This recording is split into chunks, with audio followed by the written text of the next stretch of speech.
they needed another letter, so they just chucked Ultra in. Because why?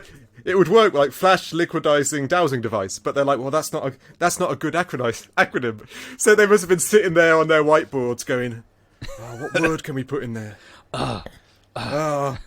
What's good? Ultra or ultimate? Yeah. Or usurp? No, yeah, exactly, James, not usurp. No, usurp. Chuck it out the window.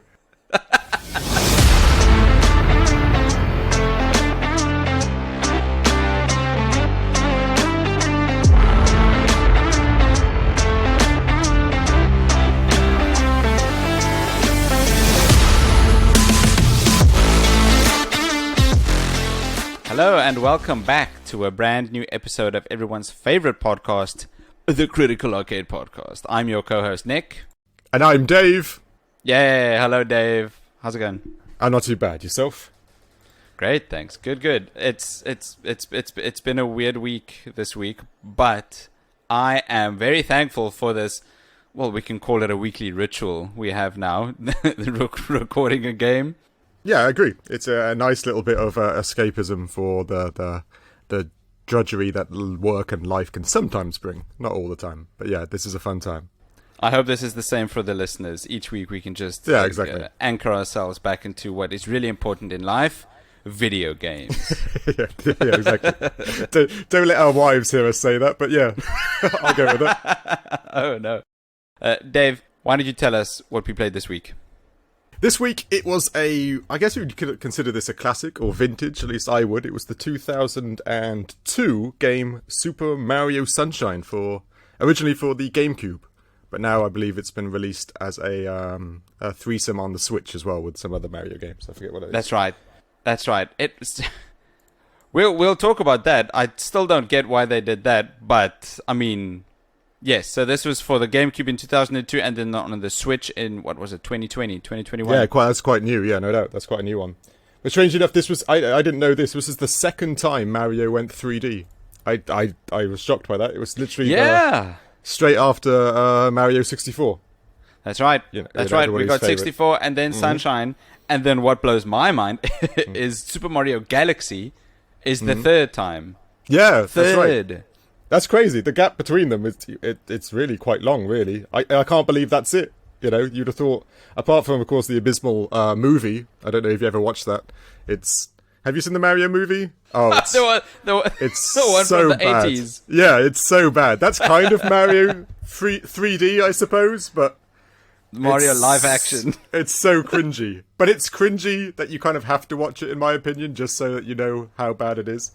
But anyway, this is the only time, this is the second, the third times the 3D Marios are actually quite good. You know, like I said. Also, I was reading up, this is also the third best-selling game of the GameCube.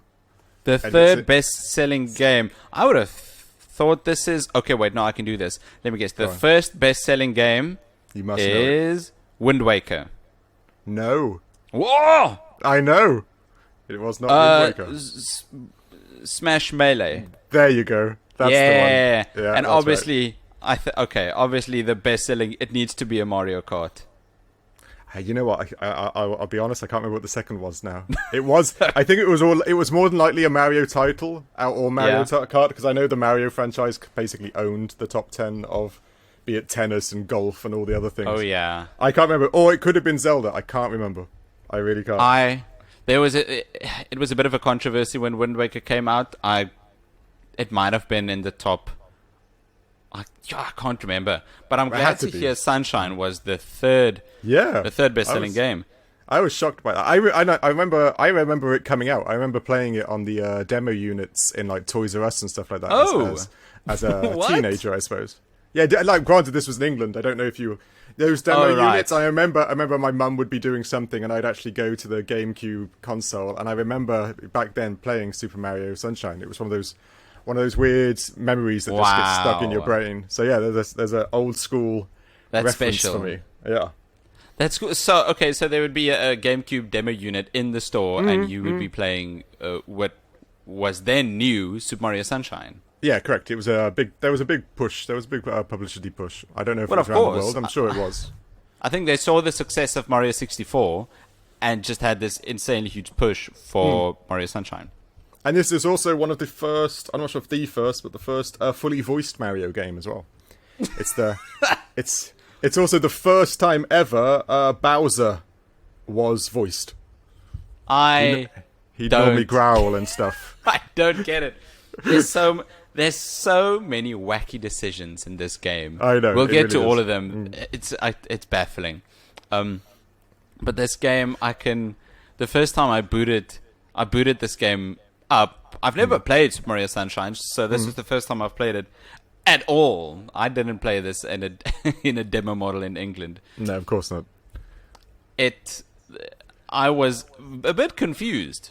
I was very confused. The plot for 64, which at that time was the only Mario game at the time, was Peach or Princess Toadstool inviting Mario over for cake. Yes, correct. That is it. That's a great narrative, isn't it, right there?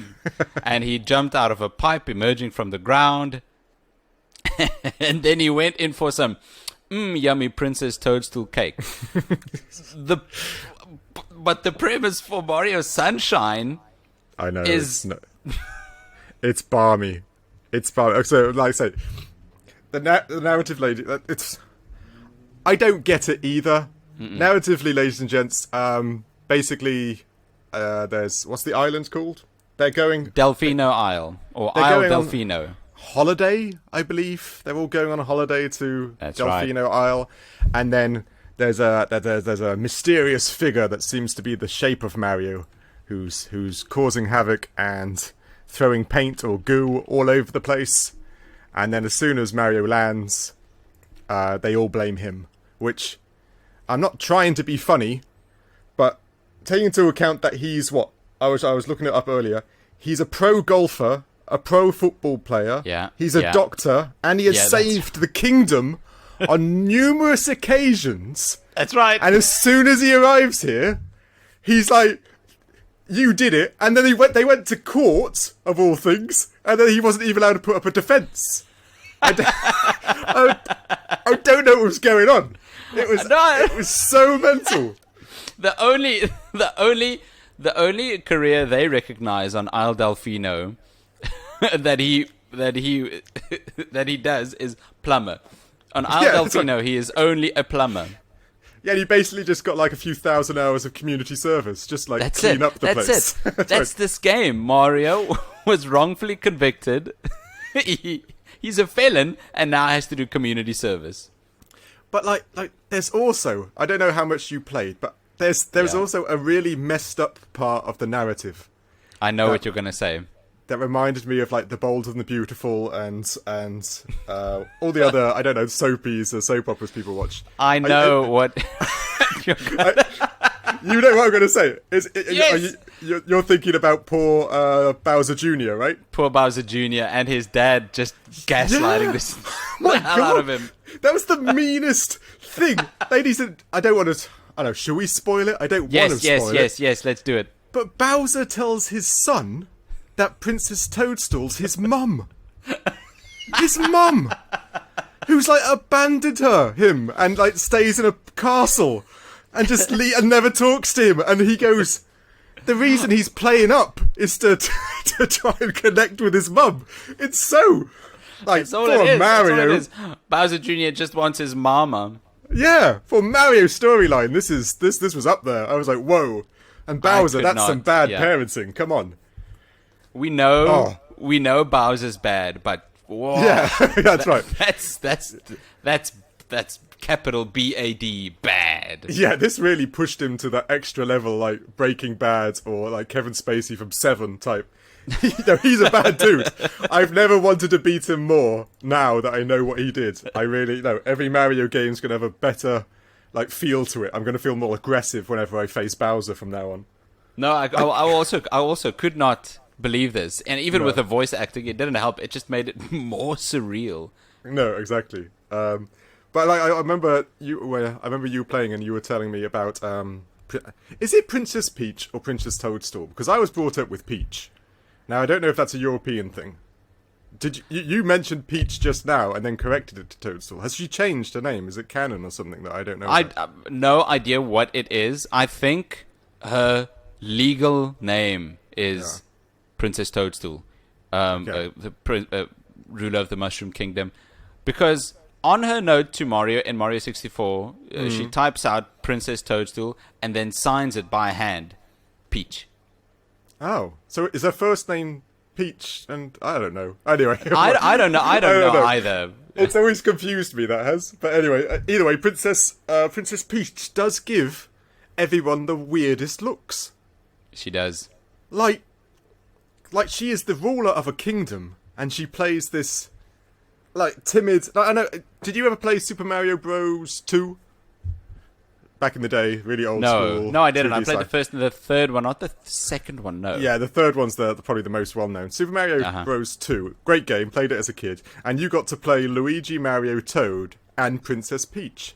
I'm sorry, but in that game, she was a badass. No, she was. She was doing everything Mario could do, and because she was wearing a dress, she could kind of like float. So when she jumped, she could float. I think that's still a premise in the newer games too. But the idea that now Princess Toadstool's this little timid, like, Mario, I was like, whoa, come on. Come on. Yeah, I know. God, she was so... All the voice acting is so soft. It's so quiet. It's so silly. It is very silly. But you're right. The entire character they gave Peach in this game is purely just to be the damsel in distress. Yeah, exactly. I kind of wanted her to be kidnapped once or twice just so she wouldn't just annoy me so much. But anyway, It's a fun game. We're not picking up Mario really to pick up a good story. Oh no! But this was harsh. They put some soap opera-esque twists in this that I'm not sure. It didn't shock me in a good way, to say the least. Did you notice? I connected the dots during the game. I just noticed this later. But even on their vacation, even when Mario and Princess Peach, they're going on a vacation, Mario still ends up working the entire time. He does. Nobody else. Just Mario. No, it's just Mario. It's community service, and at the end of the game, it kind of like goes, it's vacation time. Yeah. I would be like, are you kidding? I'm knackered. He's just been cleaning the whole bloody island for the last, 48 hours. And now everybody's like, yay! Yeah. I don't know, now Mario, we can relax. Mario's too relaxed for me. He needs to have words with people. If I was in that, if I was in Mario's shoes for that entire vacation, but I'd just be going, oh, I missed a part over there. Just give me a sec. Yeah, exactly. Oh, look, there's still some grime over there. I'll be right back. It doesn't sound... Yeah, the worst holiday ever, to say the least. But shame. The narrative for this game, whack. It's crazy. Yeah, it's not... But like I said, you didn't really go for the narrative. It ain't great. I couldn't even tell you the narrative of, apart from the normal narrative, save Princess Peach, I can't even remember... Except for, I played the RPGs. You ever played the Game Boy ones? One's called Inside Bowser or something, and... right. Mario and Luigi. Yeah, I can't... The two brother stories, things. Those storylines are actually not too bad, but most of the Marios are a bit... Let's face it, like I said, they're bland because you're actually enjoying the platforming and everything else compared to actually the storyline. But yeah, this one was weird. How do you make a story about an Italian plumber and a giant deadly turtle? What? That's true. What? It's true. Some sort of haze, like LSD dream, but it works. It works. I think that while the narrative might not have worked entirely, what did work in this case was the visuals. Yeah, especially if you think this is their first foray back into 3D from the 64. I can't remember, but I feel it was 6 to 8 years, or am I wrong between those two? Oh, that's I can't remember. Amount. It was a good number of years before the next one came out. I don't know, did I write that down? And I can't remember the restrictions the GameCube had. What did you feel? I think the game was colorful and bouncy. Oh yeah. Right? That's what it... I think for a GameCube, this game looks nice. But that's it. It's not a visual powerhouse like some other Japanese games are trying to be. I think for the GameCube they released the Resident Evil remake. Yeah, that's what I was thinking. And that looks incredible on the GameCube. Are you kidding me? That looks incredible. And this game did. I mean, it looked nice. It looked fine, colorful. It definitely attracts my attention. But it was nowhere near the graphical fidelity of, let's say, the Resident Evil remake. What generation of console did GameCube come out with? Was that with the Xbox and the PlayStation 3? PlayStation 2. Original Xbox 2? And PS2. Yeah. So Dreamcast came out with the PlayStation 1 then. I get confused between those two. Is that right? That is a generation or two before my time. Sorry, I'm asking the wrong person, aren't I? Okay, like I said, so PlayStation 2, Xbox, and then... No, PlayStation 2... was Xbox, right? And then the GameCube. They did the Xbox. The very first Xbox came out with the PlayStation 2. Or am I wrong? That's right. That's right. No, I'm just trying to fit them all to see what other consoles were doing graphically compared to the GameCube. It's not, like you said, it's not an ugly game. It is bright colours. It's your normal fare. It's. I don't know why the stylized. The populace of the town is so thick. Sorry, they're on vacation. That's what it is. They're so like. The very beginning of the game, I don't know if this is narrative or visuals, one just walks into the paint and then just sinks into it, and I immediately presumed he died. So I was like, why did he do that? He walks in and just sinks like quicksand, and then you just see the top of his head, and then I just waited there watching to see if anything happened, because I wanted to know, does this Mario go even further and people die? And then he just sits in there until you clean it up. And then he tells you off! He tells you off for not cleaning it sooner. But anyway, I don't know. I thought the common people were kind of fun. They were goofy looking, but fun. Again, I keep using this word, but it fits. Even the natives of this island are bouncy. They just keep bouncing up and down. And you can jump off them and squidge them around. Yeah, it is all like they're all like little stress balls just walking around town. How do I say this? This model that they have for Mario and Peach in this game. I don't know if you know this. You probably do. But the model they made for Mario and Peach in this game are the models that they still use to this day for what Mario and Peach look like. Now you say that, I can see it. Yeah, of course. I can see that it's the exact same models, is it? I didn't actually know that, but now I can. Like you said, if you look at Mario Galaxy and even the Strikers and all that, the other games, they all look like that Mario. That's true. It's exactly. I wouldn't say it's the Mario. Exact same Mario. They've added more millions, I guess, of polygons over the years. Yeah. But that, how to say this, art directed, that style of Mario is what they're still using to this day, and that Peach. That's kind of cool. I like the idea. That's what did I say? 2002.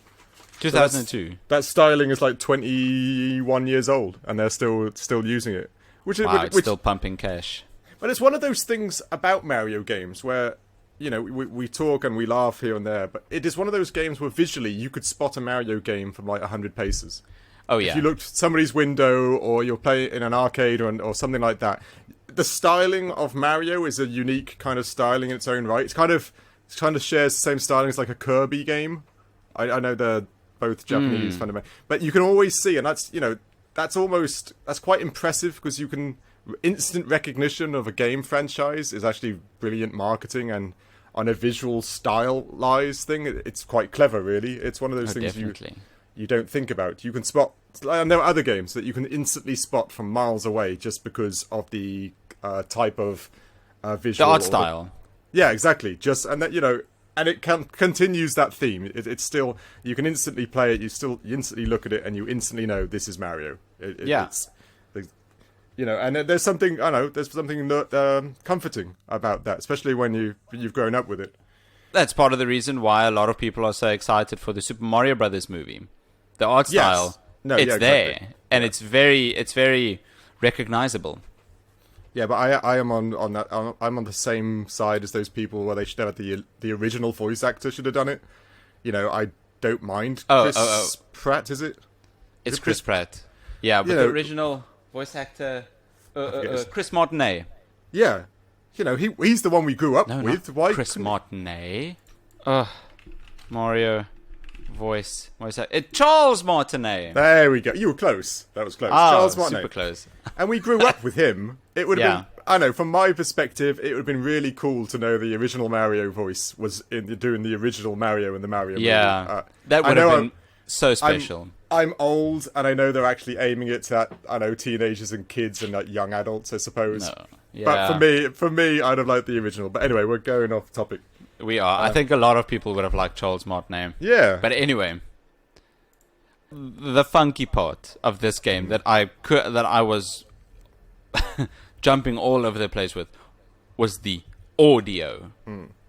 Somehow, this game impressed me a lot, and then just in that same minute, I was appalled. Are we talking voice acting wise or just the music itself? The music impressed me a ton. The music is so good, right? Yeah. They remixed the classic Mario tunes, and then added some new ones that are just good. Yeah, my favorite, so nice. My favorites were the remixes, because all of a sudden you listen to it and go, wait a minute, is that? Oh, I know that song. But like I said, you instantly go, hey, it's the old classic of Mario 3 and all this other thing. No, I did enjoy that too. Go on. I really enjoyed what they did with the music. All the remixes, you could see they added a Brazilian flair, Southern America flair. That's right. The double kick drum, there were some shakers, some trumpets, some whistles and flutes.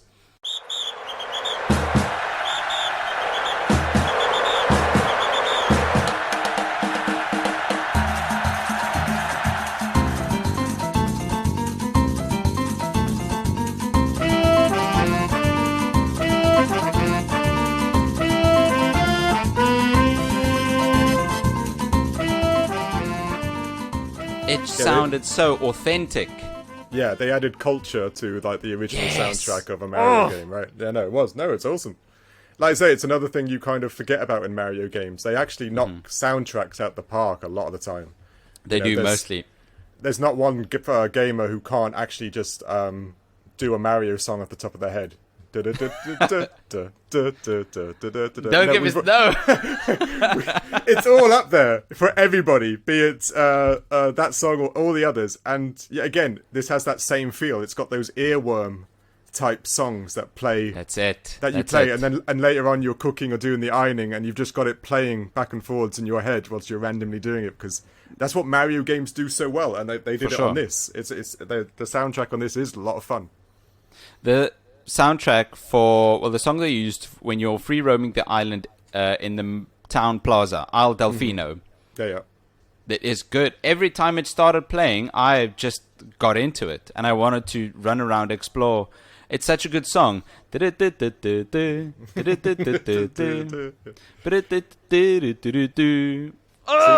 See, it's stuck in your head, isn't it? See, it is. It is. Earworm is the perfect term. But then the voice, the music on the one hand is so excellent, and on the complete other side of the spectrum is the voice acting. I could not believe my ears whenever someone opened their trap. I know. It's jarring. It really is jarring whenever you see them like have a conversation. You weirdly don't expect that to happen. No. But when they stop and like have a conversation, even the Bowser telling his son bit, that alone was enough. But yeah, the conversations are weirdly out of place. I don't know why, and I don't know. I understand that they're trying to push and change things. New console, new size files to the game's files themselves. But it was weirdly jarring, and I'm trying for the life of me. Now you probably remember better than I do. Mario Galaxy and stuff, is that fully voiced? Nope. I didn't think I checked. So. Yeah, I thought so. I was trying to think. When was the last game I played where I heard them talk to one another? Am I pulling a blank?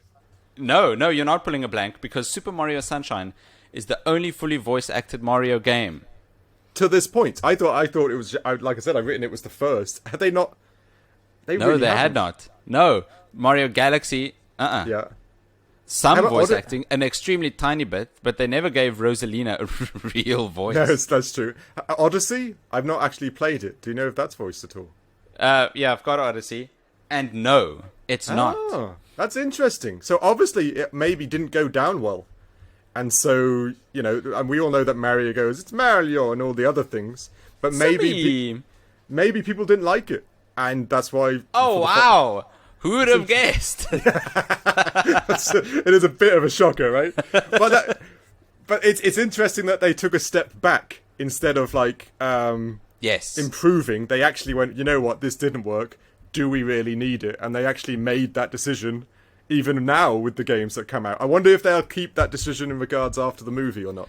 Now that you mention it, each time they do step into voice acting, there's been a bit of a pushback from the fans.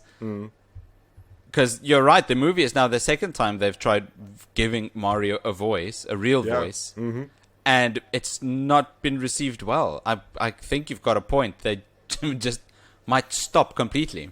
We'll see. Like I said, it'd be interesting to see. That movie's not out. It's quite out soon, right? So it should be an interesting to see how it turns out. I'm going to go watch it because why not? It's Mario. Yeah, I'm also going to go watch it because I got kids. Of course, it's what a perfect combo as well. Yeah. So you got kids, a video game, movie. Everyone's happy. I think if I could track back to voice acting, there's one voice that was so bad I enjoyed the hell out of it. There was one voice that's so bad it was good. There were so many of them. I'm intrigued. See. Can you guess which voice for which character was so bad it was good? Is it? I don't actually know the names. It's not the Professor Toad dude. No. Peach was horrible. I couldn't listen to Peach. Me neither. Mario wasn't great. No. Who? Go on. Flood. Oh, the backpack. The backpack. The backpack. It's a robot water cannon backpack that Mario can control with his arms, and it speaks like this the entire time. Mario. It reminded me of like a robotic Droopy. Did you ever watch Droopy? Yes, the Bloodhound. It was like him, but the robotic version of it. That's perfect. Mario, I am detecting paint on the walls. But I love the idea. Like FLUDD was an acronym for Flash Liquidizing Ultra Dowsing Device. Oh, wow! I love the idea that they needed another letter, so they just chucked Ultra in. Because it would work like Flash Liquidizing Dowsing Device, but they're like, well, that's not a good acronym. That's not gonna work, fool. So they must have been sitting there on their whiteboards going, what word can we put in there? What's good? Ultra or ultimate? Yeah. Or usurp? No, yeah, James, not usurp. No, usurp. Chuck it out the window. But and out of curiosity, I don't know. Have you played the Halo games? You must. I can't remember. Is that also missing from? No, I've never owned an Xbox. I've never really had the chance to play the Halo games. The bunch of the bad guys in that, apart from the, oh god, now I can't remember the names. Anyway, there's bad guys in there called the Flood, and every time Mario brought it up, I just pictured them, and I thought that there was a weird crossover going on here that Mario was using. But no, it cracked me up, and the robot did. You're right. The robot did make me laugh because it was like 80s robot noise they were using for the entire voiceover. And what's even better, well, worse, better, depending on where you are in this game, is it's very clear that they just got, it sounds like C-list voice actors to try and mimic the voices that they wanted. Oh, in the studio, I can imagine them saying, oh, okay, for Bowser, just make your voice gruff. Just make it a gruff voice. Bowser Jr., Peach is your mom. That's right. I like the way you did it. Now just pretend you've been eating crackers. They're paying this like one guy just to do it all. But no, shame. It is bad. We joke, ladies and gents, but you got to listen to it, and it's bizarre. Especially, and like we were saying, especially against the foil of the music being so good and stuff like that. Right. It really is a very weird thing to do. But obviously they didn't like it also, and that's why they took it out of future games. and even the sound effects. Like, we don't talk about sound effects in game, but this game has got some good sound effects. Yeah, no, the water rushing, spouting, the creatures popping, paint, jumping. There's some good sound effects in this game, which is why it's so baffling that the voice acting. That's exactly it. It's very strange, yeah. But another part of this game that I am actually shocked about was the gameplay. I was truly expecting. What do you want to say? Well, this had a lot of people divided because I was looking back at reviews and stuff but when it came out, not did new it? ones. Yeah, because everybody got upset because you couldn't do the double jump. You know, Mario's. I don't know. Granted, he can do that run up, jump, and then flip, like the double jump in his other games. And and they took that out, and instead of that, you had to use flood. You know, to spray the floor and to hover. To hover around things. Okay. And it sounds a bit like like a Mario Elite, because I didn't even notice it until I read the reviews that people were like, because of the backpack, you've changed the normal mechanics of Mario. And it's a little bit like, well, it's 3D again. That's changing things up. People we all know that a lot of gamers can be kind of elitist, and I'm sure it was them who were saying, you know, this isn't a real Mario. But it was, you know, the gameplay... Hashtag not my Mario. yeah, exactly. The gameplay was hit and miss. I didn't hate it. What did you think? What was your side? So at first I thought, this is weird. Having a water backpack, and now instead of jumping on things, you spray them with water. Yeah, that's true. You eventually I almost got used to it, but and then I realized, no, I'm not getting used to this. This sucks. This is bad. You're like, I'm not adapting to something I don't like. No, I won't. Because it's bad. I like the voice acting for Flood is the only thing I like about Flood. I don't like the way it handles. I don't like this spout on top of Mario's head. It doesn't, for me at least, it doesn't fit in a Mario game. Well, I can see they tried to mix it up, and they tried to do it was so that they had more mechanics to play with traversing the world, right, and the puzzles to fix, and the you know, hovering here and doing a special here and squirting there and stuff like that. I can understand why they initially thought it might add new depth to the normal mechanics. Yeah. But you're right, it doesn't really hit well. You know, I like a change up, and I actually enjoy when makers and they try to add something. It may or may not work, but at least they're trying something. You know, it might be if people didn't try, we'd never have had the Nemesis system for what's that Lord of the Rings game? You know, Shadow of Mordor. Yeah, thank you. That Nemesis system is excellent. And that's because that game tried something new. So this was Mario just trying something new, but it didn't work. It does fall flat, and it does take away from it being a Mario game. It does. It's more community service with Mario. It does feel like community service. It does feel like it, actually cleaning up goop with some. But it's weird that you talk about Nintendo adding things to their games that are hit or miss. In this case, it was a miss. It was a miss for me, and it sounds like a miss for you. Yeah, and it was for loads of other people. But 4 years later, they released The Legend of Zelda Twilight Princess. Almost half of that entire game, you play as a wolf. Oh, really? I actually didn't know that. I've not played the Zelda games. Why do you play a wolf? Are you embodying a wolf? Sorry, I'm just intrigued now. It's some weird dark magic turning you into a wolf, blah, blah, blah. Okay. The point is, half of that game, the gameplay, you're a wolf. And in that case, it worked. Twilight Princess is one of the best Zelda games that there are. One of the fan favorites. In that case, it worked. But in this case, in Mario Sunshine, it doesn't. But so I do like when they try different things. It's like Odyssey with the like it when it's bad.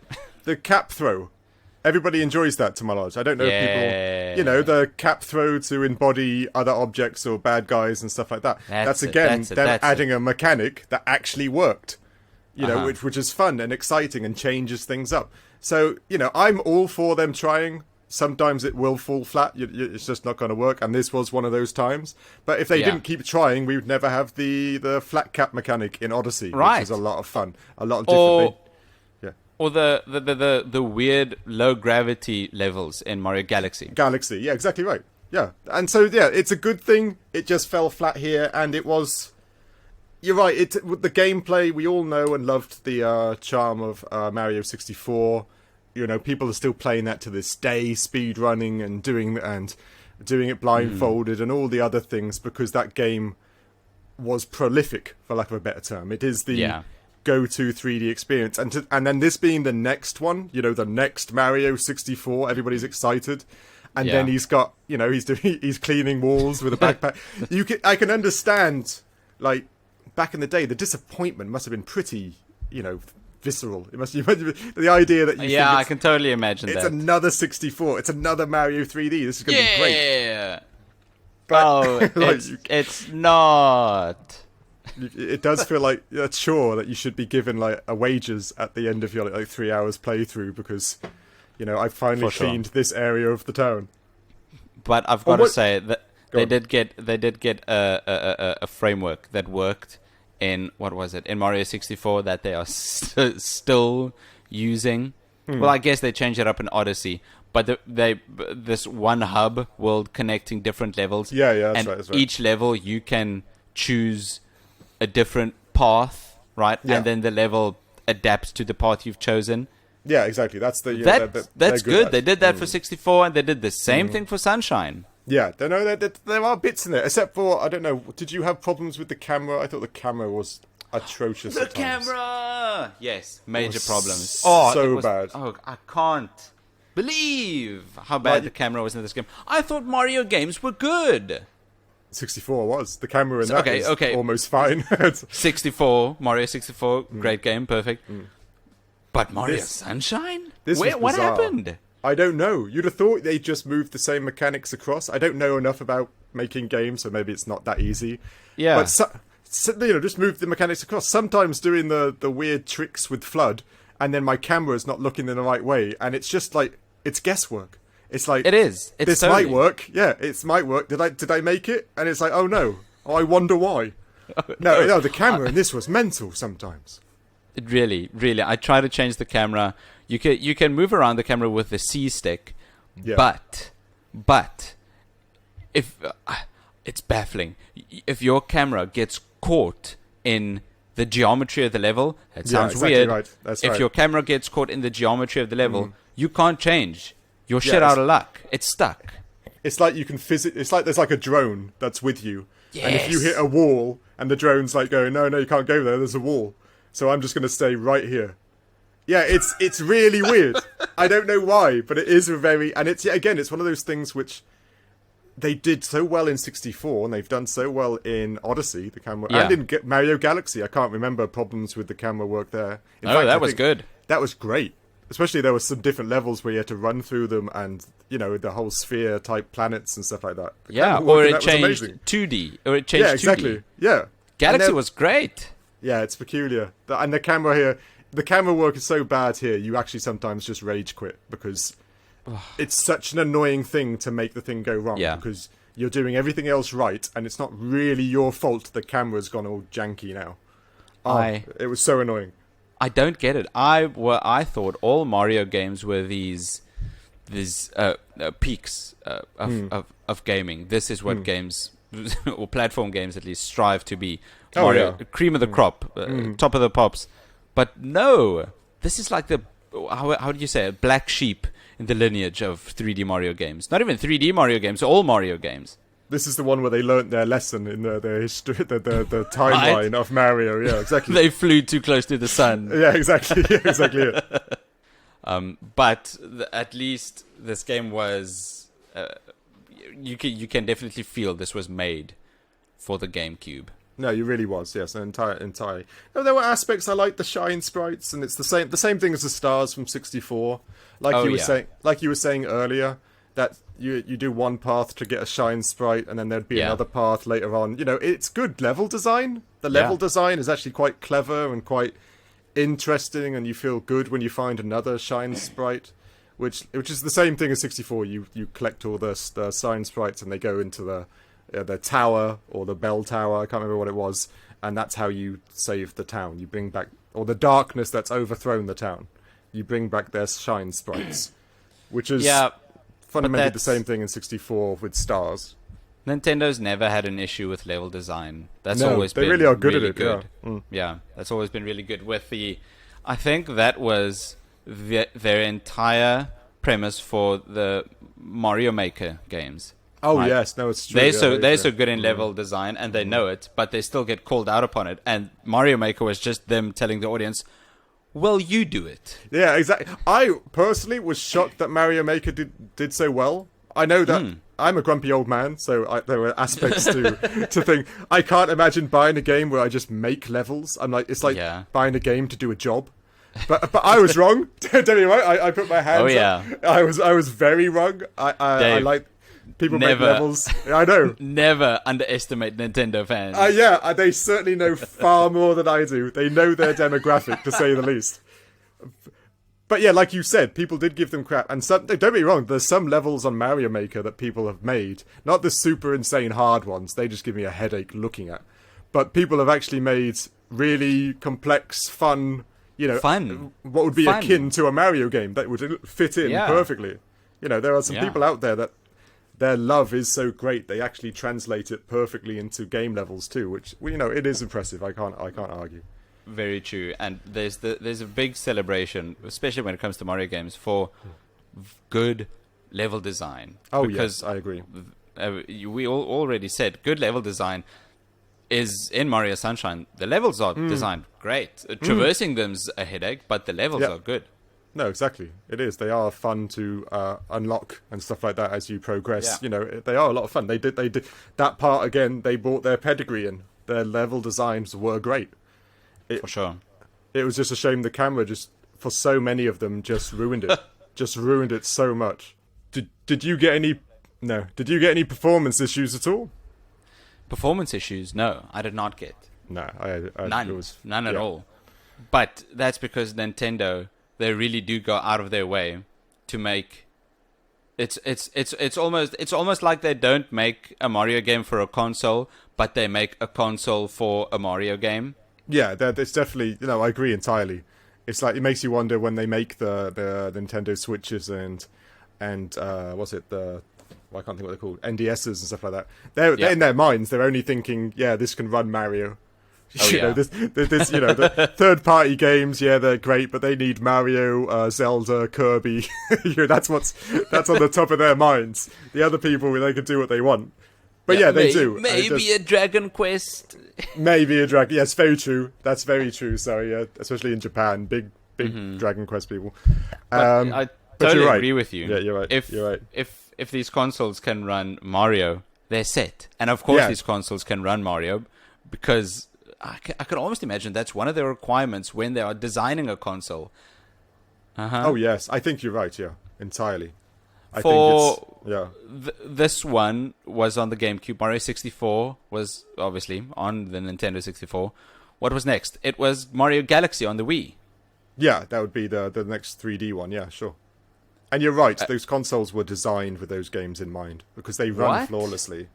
What was on the Wii U? That couldn't just have been Galaxy 2. No, they had. It's the same one that released again. I'm getting lost there. They had one that was Mario Luigi's version. I remember it was a green box. That was released on the Wii U. Oh, Luigi was the hero. New Super Mario Bros. The side-scrolling one. Yeah, that's right. I think that's all that I correct me if I'm wrong. I can't remember if they had much more into that because the console flopped so hard. They kind of stopped supporting it so quite quickly. And the 3DS had what was it? Super Mario 3D World or something? Yes, they did. You're right. They did. That was one of the launch games with it. Yeah, when it came out, it was 3D World. Yeah, because of the whole 3D mechanic on the 3DS. Yeah, you're right. That did have a launch game. That's the perfect example. That's the perfect example of making a console for exactly. One game for the Mario game. Yeah, and most other games could not pull off the 3D thing at all. Yeah. Anyway, because it just fell flat. You know, most people didn't even switch it on because it didn't bring enough to the gameplay to do it. But yeah, I did actually forget about that one because they had that one, and then the Switch, I think, was next with Odyssey. No, they had it wasn't a 3D game, but Mario had one about collecting coins. I can't remember what it was again. In my mind, collecting coins. The box was yellow. I know my mind's going blank, but there was a Mario for the 3DS which was just about. I think the storyline was like collecting 1 million coins. I forget the name. What are you talking? What? I don't know about this. Okay, I have to look this up now. It was Oh, okay. So, okay, I might be going a little mad, but then I'm old. You have to allow old people to go mad. The new Super Mario Bros. 2 had a big coin collecting mechanic in it. Sorry, it wasn't its main premise. But okay. If you're seeing the front cover, I don't know if you're looking at the front cover now. Isn't it called New Super Mario Bros. U? Yeah, that was the Wii U one. Okay. So I was still talking about the 3DS in this regard. Right. Sorry, I must rambled too much to confusion. But anyway, yes, the jump to 3D was straight to it was Wii. I don't think they had a 3D game on the U in the slightest, but it's because the U failed so You're hard. right. It flopped so hard. Yeah. I think the Mario games, like the normal Super Mario games, I think was one of the only decent games the U had. They had some RPGs, like Japanese RPGs, but that's about it. Everything else was just like a bad Metroid. There was a couple other bad ports. Oh, no. Oh, there was that. Remember the Batman on the Wii U? And they tried to make... Batman, there was Arkham City. Yeah, and it had the mechanic where you could use the tablet to scan evidence and all this other thing. They were trying to build this whole... Oh, yes, I think I do remember. I think that went down okay.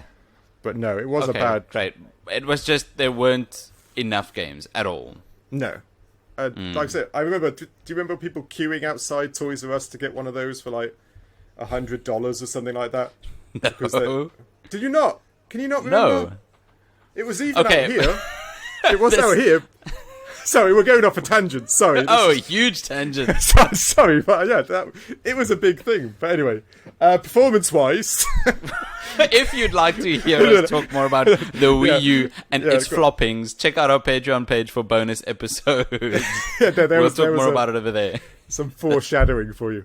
No, performance-wise, I didn't have a problem too. But like you said, they built games to the console so well. As long as you're running the console fine, then you never had problems. Except for, I guess, camera. But that's not really performance. That's more gameplay. No. This...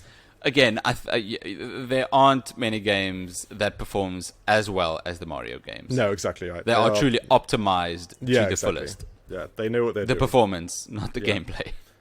Yeah, sometimes they lose out somewhere. But I think besides the performance, a big point, a section that I did deduct points for is value for money. Oh, yeah. This is one of those weird things, though. Go on. I couldn't... Yeah, a couple of years ago, they released Super Mario Sunshine. They re-released Super Mario Sunshine with reskin HD textures, widescreen support, in a bundle with Mario Galaxy as well as Mario 64, right? The first 3 3D Mario games in a bundle for the Nintendo Switch. Yeah, the first thing I did, weirdly enough, the first thing I did like that is that you don't get Galaxy 2. Sorry, it's a weird, that really bugs me. That really bugs me that you get one and you don't get two in a bundle. Like, continue, sorry. It's the single reason I haven't really purchased that game, because if I have no one, I'd want the next one. Of course. Super Mario Galaxy 2 is the only 3D Mario not on the Switch. Yeah, it's weird. It's the only one. Anyway. But anyway, continue, you're saying, sorry. The reason this is... a bad practice is was it $60 or $70? It was $60, right? $60, yeah. Full price for 3 very old games. That was a timed release. They sold this game for, what was it, 6 months? Yeah. That's true. It's harder to get hold of now. It's very, like I said, I'm not even sure if you can get hold of it digitally anymore. No, you can't. You can't. It was right. only available digitally for 6 months, and then they took it off the store for who knows what reason. Yeah, weird, right? I don't get that either, because like you said, they're selling games, old games. Like, they're slowly not being purchased as much online, so you figured they just leave it on anyway. And sadly, because of the GameCube and its, say, relatively low run, it was very big in America, but outside America it's hard. Even buying like a proper copy, a GameCube copy, is gonna easily cost you secondhand $60, $80. Oh. It's because it's a grail. It's, you know, everybody wants, if you're having a GameCube, you've got to get Mario. You know, you've got to get the it's one of the 5 mainline Mario games. So even the games secondhand are kind of pricey now, and if you ever want a new one, you'll probably pay through the nose. I mean, there's a lot of game in here, but goodness, I mean, the price is, this game is old. It's more than 20 years old. The price needs to come down. That's crazy to think, but yeah, it's more than 20 years old. And Nintendo, they capitalize on the fans, on the love for this game, because they can still sell it for a premium, a big premium. It's because the nostalgia hit is great, and those people who have the nostalgia hit are all got jobs and bills, so you think I can charge them full price then. It's not the kids that want it, it's the adults, in theory. I didn't even think about that, you're right. Yeah, in theory. Yeah, none of those games are there for like teenagers, they weren't around. Oh, jeez. Maybe Galaxy 1. Yeah, it irks. It irks me. The craftiness of Nintendo. Nintendo, sneaky. But they got a lot of money, and that's what businesses are for, right? Yeah, exactly. That's true. Their job is to make money. That's that's their bottom line. Yeah, I scored value for money low though. Yeah, same here. You know, if you can't get hold of it easily, then it's a game you should try and play. And it's a game if you're a big Mario fan and you haven't played it, check out the mechanics, see if you agree what we're saying. But if you can't find it cheaply, it's kind of one of those ones where give it a miss. Go straight to Galaxy or Odyssey, or even go back to Nintendo 64. You know, they totally agree. Better games. Yeah. I totally agree. When it comes to the 3D Mario games, this one's bottom of the list. Yeah, I agree. Yeah, there's no doubt. Which is sad, because it's the first. This was the first sequel for the crazy successful Mario 64. Yeah, exactly. This was supposed to be the great one. You know, I've got that picture of Obi-Wan and Anakin. You were supposed to be the chosen one. The chosen one. so I've got that meme in my head now. But yeah, and they kind of ruined it. Not ruined it. It is okay, but sadly the predecessor is so much better. And like sequels, I suppose it's quite common. The sequel isn't as good. Not nearly, which is sad. But yeah, so Super Mario Sunshine. 2002. This game is 21 years old. I can't believe 21. That. Yeah. It still kind of looks nice, but yeah, it does. And the music's good. That's about it. 21. Damn, makes me feel old. For Super Mario Sunshine for the GameCube, we gave our sections loads of scores. We put it in a water-filled backpack, shook it around, did some backflips, and we had it spout out.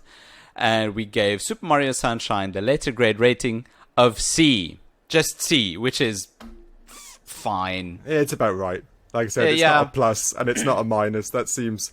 we see the same score as we gave Gears of War, the first one. Yes. Yeah, I'd say that's right. I'd say they're about as good as each other. Yeah, I think that's correct. I think it is a good, solid C I think game. So too. C is a game you can check out. B is a very good game. We don't even talk about A. B is a very good game. C, you can go check out. No, exactly. D, give it a skip. Yeah. But I mean, C's a good game. Yeah, C's, like I said, if you can find it cheap or a friend's got it or something, give it a go. Or if you can rent it from your local Blockbuster. So go to your local Blockbuster. Dust off that card in the back of your wallet somewhere. Find the lone surviving Blockbuster somewhere. I think there's one. And go rent it. Yeah. Anyway, thanks so much for listening to this episode of the Critical Arcade podcast. If you want to know more about us, you can go check out our social channels. We are getting our Facebook in order. We'll get our Instagram in order in a bit, but you can catch me on email on nick@criticalarcade.com. And you, Dave? You can try to contact me on dave@criticalarcade.com. But if you try to contact me anywhere else or any other time or on any other thing, I actually do have a fully working flood system. What? Voice acted and all? Oh, voice acted and all, exactly. Hell yeah. And I will lock it to you and have you clean, let's say, the local rugby team's locker room for 6 days a week. There we go. Nasty. That's what will happen. So, but let's see. What's next week's episode? Let's have a quick shift. What's it? Are we excited? Oh, next week's episode. I don't know if you've ever delved into the whole Lego universe, but we'll be playing Lego Lord of the Rings. That's right, Lego Lord of the Rings, the 2012, let's say, Lego Classic for the PlayStation 3 era. Which is... Go on. I've never actually done them before. I know there's loads of them. I've never played a Lego game, so this is actually quite exciting. I can't believe this. Not a single Lego game. That's illegal. That's illegal. You're a fugitive, Dave. I must admit, the Skywalker trilogy or whatever that's come out recently, that I've got my eye on a little bit, but I have never even touched a Lego game. I know it's sad. Well, no, I think Lego Lord of the Rings is one of the better ones to try out, because not only is Lord of the Rings the best franchise to exist ever. Debatable, but alright. But it's a good game, Lego Lord of the Rings. 10 years old. I look forward. I know that they poke fun at the whole things being Lego people and going through the storylines of epic movies, right? So I do really look fun. I look forward to playing it. If you like the episodes we make for Critical Arcade, check out our Patreon where we make loads more content. We make bonus episodes. We talk about some things. We even make an entirely new show called Critical Cinema. Check that out on our Patreon page. We'll be happy to have you. Yeah, it'll be a lot of fun. We look forward to it. Definitely. Right. Thanks so much for tuning in on this week's episode of the Critical Arcade podcast. We'll see you next week. Cheers. See you next week. Cheers. Bye.